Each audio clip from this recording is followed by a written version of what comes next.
اعوذ باللہ من الشیطان الرجیم بسم اللہ الرحمن الرحیم۔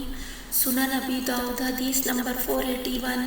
ابو سہلہ صاحب بن خلاد رضی اللہ عنہ کہتے ہیں، احمد کہتے ہیں کہ وہ نبی اکرم صلی اللہ علیہ وسلم کے اصحاب میں سے ہیں کہ ایک شخص نے کچھ لوگوں کی امامت کی تو قبلے کی جانب تھوک دیا، اور رسول اللہ صلی اللہ علیہ وسلم یہ دیکھ رہے تھے۔ جب وہ شخص نماز سے فارغ ہوا تو آپ صلی اللہ علیہ وسلم نے فرمایا، یہ شخص اب تمہاری امامت نہ کرے۔ اس کے بعد اس نے نماز پڑھانی چاہی تو لوگوں نے اسے امامت سے روک دیا اور کہا کہ رسول اللہ صلی اللہ علیہ وسلم نے ایسا فرمایا ہے۔ اس نے رسول اللہ صلی اللہ علیہ وسلم سے اس کا ذکر کیا۔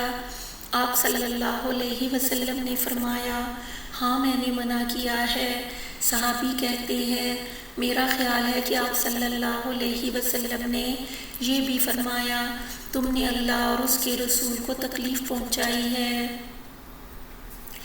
سنن ابی داؤد حدیث نمبر 482۔ عبداللہ بن شقیق بن عوف رضی اللہ عنہ کہتے ہیں، میں رسول اللہ صلی اللہ علیہ وسلم کے پاس آیا اور آپ نماز پڑھ رہے تھے تو آپ صلی اللہ علیہ وسلم نے نماز میں اپنے بائیں قدم کے نیچے تھوکا۔ سنن ابی داؤد حدیث نمبر 483۔ اس سند سے ابو الاعلیٰ یزید بن عبداللہ بن شقیق نے اپنے والد عبداللہ بن شقیق رضی اللہ عنہ سے اسی معنی کی حدیث روایت کی ہے۔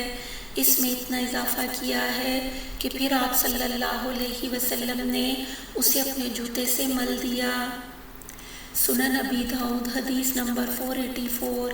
ابو سعید حمیری کہتے ہیں کہ میں نے دمشق کی مسجد میں واصلہ بن اسقع رضی اللہ عنہ کو دیکھا کہ انہوں نے بوریے پر تھوکا، پھر اپنے پاؤں سے اسے مل دیا۔ ان سے پوچھا گیا، آپ نے ایسا کیوں کیا؟ انہوں نے کہا، اس لیے کہ میں نے رسول اللہ صلی اللہ علیہ وسلم کو ایسا کرتے ہوئے دیکھا ہے۔ سنن ابی داؤد حدیث نمبر 485۔ عبادہ بن ولید بن عبادہ بن صامت سے روایت ہے کہ ہم جابر بن عبداللہ رضی اللہ عنہ کے پاس آئے، وہ اپنی مسجد میں تھے۔ انہوں نے کہا، رسول اللہ صلی اللہ علیہ وسلم ہماری اس مسجد میں تشریف لائے۔ آپ صلی اللہ علیہ وسلم کے ہاتھ میں ابن تاب کی ایک ٹہنی تھی۔ آپ صلی اللہ علیہ وسلم نے مسجد کے قبلے میں بلغم دیکھا تو اس کی طرف بڑھے اور اسے ٹہنی سے کھرچا، پھر فرمایا، تم میں سے کون یہ پسند کرتا ہے کہ اللہ اس سے اپنا چہرہ پھیر لے؟ پھر فرمایا، جب تم میں سے کوئی شخص کھڑے ہو کر نماز پڑھتا ہے تو اللہ تعالیٰ اس کے سامنے ہوتا ہے، لہٰذا اپنے سامنے اور اپنے دائیں طرف ہرگز نہ تھوکے، بلکہ اپنے بائیں طرف اپنے بائیں پیر کے نیچے تھوکے، اور اگر جلدی میں کوئی چیز بلغم آ جائے تو اپنے کپڑے سے اس طرح کرے۔ پھر آپ صلی اللہ علیہ وسلم نے کپڑے کو اپنے منہ پر رکھا اور اس میں تھوکا، پھر اسے مل دیا۔ پھر آپ صلی اللہ علیہ وسلم نے فرمایا، مجھے بیر لا کر دو۔ چنانچہ محلے کا ایک نوجوان اٹھا، دوڑتا ہوا اپنے گھر والوں کے پاس گیا اور اپنی ہتھیلی میں خلوق لے کر آیا۔ رسول اللہ صلی اللہ علیہ وسلم نے اسے لے کر لکڑی کی نوک میں لگایا اور جہاں بلغم لگا تھا وہاں اسے پوت دیا۔ جابر رضی اللہ عنہ کہتے ہیں، اسی وجہ سے تم لوگ اپنی مسجدوں میں خلوق لگایا کرتے ہو۔ سنن ابی داؤد حدیث نمبر 486۔ انس بن مالک رضی اللہ عنہ کہتے ہیں کہ ایک شخص اونٹ پر سوار ہو کر آیا، اس نے اسے مسجد میں بٹھایا، پھر اسے باندھا، پھر پوچھا، تم میں سے محمد کون ہے؟ رسول اللہ صلی اللہ علیہ وسلم اس وقت ان لوگوں کے بیچ ٹیک لگائے بیٹھے تھے۔ ہم نے اس سے کہا، یہ گورے شخص ہیں جو ٹیک لگائے ہوئے ہیں۔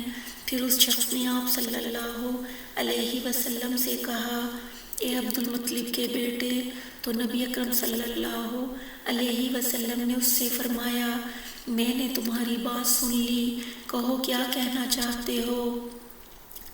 تو اس شخص نے کہا، محمد میں آپ سے پوچھتا ہوں۔ پھر راوی نے پوری حدیث بیان کی۔ سنن ابی داؤد حدیث نمبر 487 عبداللہ بن عباس رضی اللہ عنہ کہتے ہیں کہ بنی سعد بن بکر نے زمام بن ثعلبہ کو رسول اللہ صلی اللہ علیہ وسلم کی خدمت میں بھیجا۔ وہ آپ کے پاس آئے، انہوں نے اپنا اونٹ مسجد کے دروازے پر بٹھایا اور اسے باندھ دیا، پھر مسجد میں داخل ہوئے۔ پھر محمد بن عمرو نے اسی طرح کی حدیث ذکر کی، اس میں ہے اس نے کہا تم میں عبد المطلب کا بیٹا کون ہے؟ رسول اللہ صلی اللہ علیہ وسلم نے فرمایا عبد المطلب کا بیٹا میں ہوں۔ تو اس نے کہا اے عبد المطلب کے بیٹے، اور راوی نے پوری حدیث اخیر تک بیان کی۔ سنن ابی داؤد حدیث نمبر 488 ابو ہریرہ رضی اللہ عنہ کہتے ہیں کہ یہود نبی اکرم صلی اللہ علیہ وسلم کے پاس آئے اور آپ مسجد میں اپنے صاحب میں بیٹھے ہوئے تھے، تو ان یہودیوں نے کہا اے ابو القاسم، ہم ایک مرد اور ایک عورت کے سلسلے میں جنہوں نے زنا کر لیا ہے آئے ہیں، تو ان کے سلسلے میں کیا حکم ہے؟ سنن ابی داؤد حدیث نمبر 489 ابو ذر رضی اللہ عنہ کہتے ہیں کہ رسول اللہ صلی اللہ علیہ وسلم نے فرمایا میرے لیے ساری زمین ذریعہ طہارت اور مسجد بنائی گئی ہے۔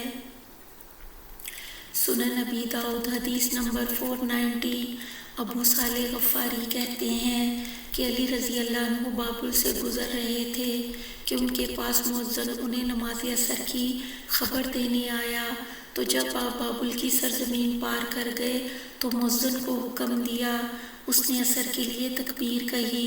جب آپ نماز سے فارغ ہوئے تو فرمایا میرے حبیب صلی اللہ علیہ وسلم نے مجھے قبرستان میں اور سرزمین بابل میں نماز پڑھنے سے منع فرمایا ہے، کیونکہ اس پر لعنت کی گئی ہے۔